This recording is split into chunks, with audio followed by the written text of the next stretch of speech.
So Glass is a film that has been met with a lot of mixed receptions, with some people thinking that it's a very suitable end to the trilogy, and some people thinking that it's absolute nonsense, and everyone thinking that the way David Dunn's art was handled was complete and utter shite, but we'll get into that in just a bit. But in this video, what I want to explore are the differences between the two big aspects of the film, which of course is the craft and the story, as you see in the thumbnail. But a lot of people have had problems with the story, saying that it doesn't work as a final piece for the other two films, saying that it's just kind of stupid and bits of it don't make sense. And what I've heard a lot of people say is that M. Night Shyamalan has kind of regressed into his last Airbender After Earth days.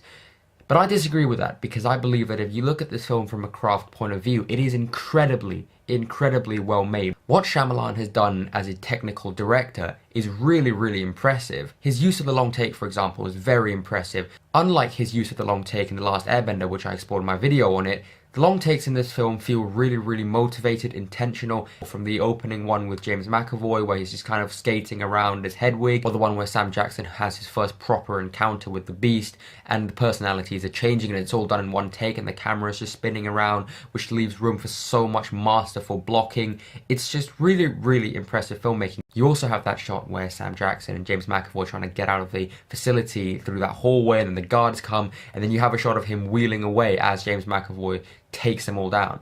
And I thought that was just really genius filmmaking. It's stuff that we don't really see. And really, I think that M. Night's ability as a technical filmmaker, as someone who works with camera movement, composition, lighting, colors, is just really top notch, and it's really been there since Unbreakable. If you look at the way the production design, the costume design, the lighting is done to match the colors of each character, like, you know, Bruce Willis is done in green and Sam Jackson is done in purple, and it's these tiny little details that I think make M. Night such a unique filmmaker. But as a storyteller, we'll have to explore that in just a bit. In many ways, I do feel like M. Night looked at every scene he wrote for the script and thought to himself, how do I film this in the most interesting way possible that would allow me to kind of show my abilities as a director? And the best scene for me that is evidence of this is the first time that all three characters are in one room, that pink room scene. The way that he shot that conversation scene I thought was nothing short of masterful. Each of the three characters and their interactions with Sarah Paulson's character are basically shot and edited very differently. When they shoot all of Bruce Willis's bits, there's like no depth of field. You can see the background very clearly.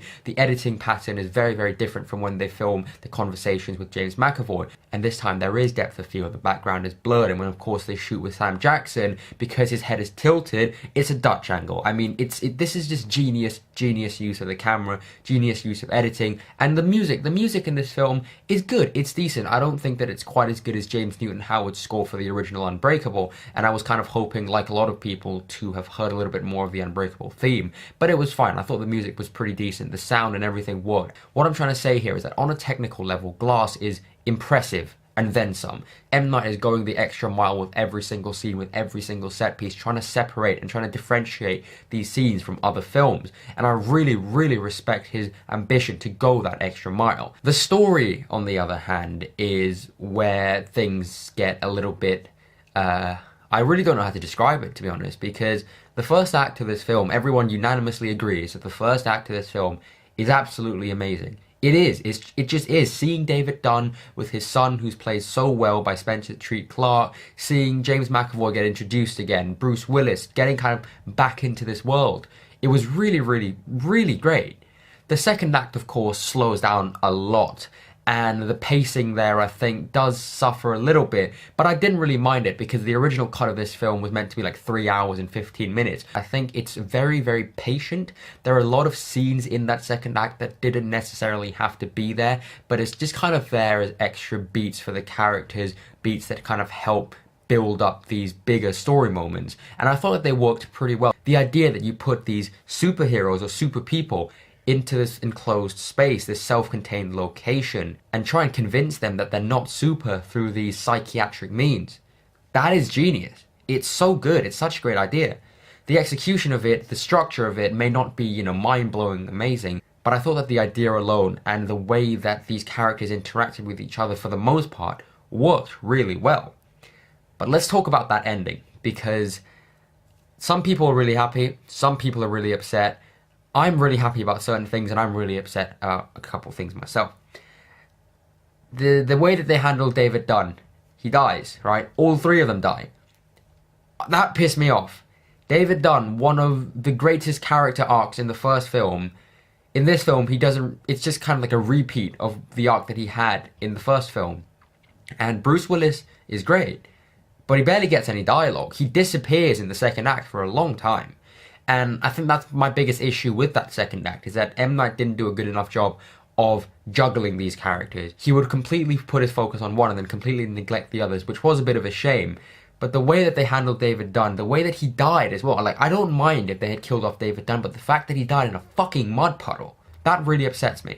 I'm sure M. Night was going for some, like, really pretentious, artsy metaphors or something, but it just didn't work on the grand scheme of things, because this is a character who had such a triumphant, human arc in that first film.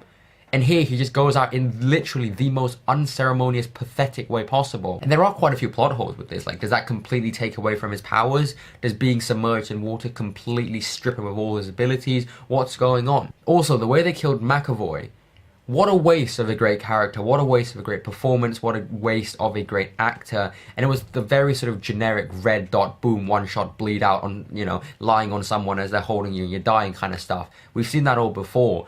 And the character of Kevin Wendell Crumb was such a complex and beautifully written, beautifully performed character. And he just dies again in a pretty pathetic way. I really did not appreciate the way those two characters went out whatsoever. The way Sam Jackson went out, on the other hand, I thought was I respected that, because the character of Elijah Price, I think he did enough for this trilogy now, like, because the film is called Glass, so if anyone was going to die, it would have been the most poetic and the most meaningful in a way to kill off Sam Jackson. I thought his death was probably the most well handled, considering that he was with his mum, and there were a lot of these really meaningful flashbacks to when he was young and his relationship with his mum. And of course, if you've seen the original Unbreakable, you know that that is a really, really strong relationship that they built. I also thought the twist that McAvoy's dad died on the same train crash as Bruce Willis, I thought that was a really, really good twist. A really bad twist, on the other hand, is a twist that Sarah Paulson is a member of some sort of secret society that hates superheroes and has been around for thousands of years and have been trying to extinguish superheroes because it's unfair. I think that if more time had been spent on exploring that, it would have been amazing. Because I love the idea of a secret society that exists to kind of make everyone equal, because they don't like superheroes, because they think superheroes, you know, like, why? They don't deserve these powers. What have they done to deserve these powers? What have we done to not deserve them? I love that idea. But the fact that it was handled in such an abrupt, quick, out of nowhere way, and it was just kind of thrown away like that, was really, really inconsiderate, I thought, and wasn't deserving to be in the film. And it just felt like this chunk of the film that got thrown in there in the last minute without much thought, and boom, that's it. I would have loved to see them explore this secret society, and I'm sure that's what they did in the 3 hour and 13-minute original cut or whatever. And personally, I wish that if there was going to be a mind-blowing twist at the end, that it was going to be something related to Split or Unbreakable, which is why I really enjoyed the twist that Kevin's dad was on the train. Let's talk about the actual ending, though. Realistically, in this world, no one would believe that, right? Because Glass probably takes place in 2019, and no one would believe that a man was running like a dog or bending poles like through security camera footage. It just doesn't really make much sense. I thought the ending was fine. I didn't love it, I didn't hate it, I think it worked for the story. I was really disappointed that they killed off all three of them. I thought that at least one of them should have stayed alive, and maybe you could have killed all three, but not like that. I mean, come on, it was just a really, really pathetic way to go, and it just didn't really feel like there was that level of respect for these characters that I had hoped for. So in terms of my actual thoughts on Glass, from a technical point of view, this is an amazing film, and it's one that is really inspiring. But from a story point of view, there are of course ups and downs like any film. I just had a lot of hopes going in because I do really love Unbreakable, and I really enjoyed Split as well. And there were bits that really disappointed me, but there were bits that I also thought, didn't play it safe. And that's what I love about M. Night and most of his films. He never plays it safe. He doesn't make films that are, going to please everyone. I think that he wrote Glass knowing that people were going to get upset, that people were going to complain. But he did it anyway because it's daring and it's ballsy and it's ambitious. And can we just take a moment to appreciate the fact that the conversations that people have been having about Glass have been so much more respectful and civilized than like Last Jedi. People who don't like the film and people who like the film, they talk about it and, they just talk about it. They don't, yell at each other. They don't send death threats to M. Night or anything.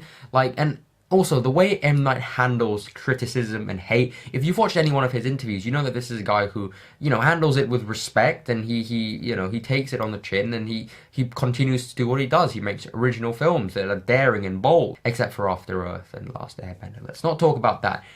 But yeah, to conclude the video, I would like to say that I really respect M. Night Shyamalan for what he's done. I respect the actors for going with it, despite the fact that some of the decisions I don't agree with. But anyway, guys, thank you very, very much for watching my video on Glass. I hope you enjoyed it, and I look forward to more videos coming soon. Thank you.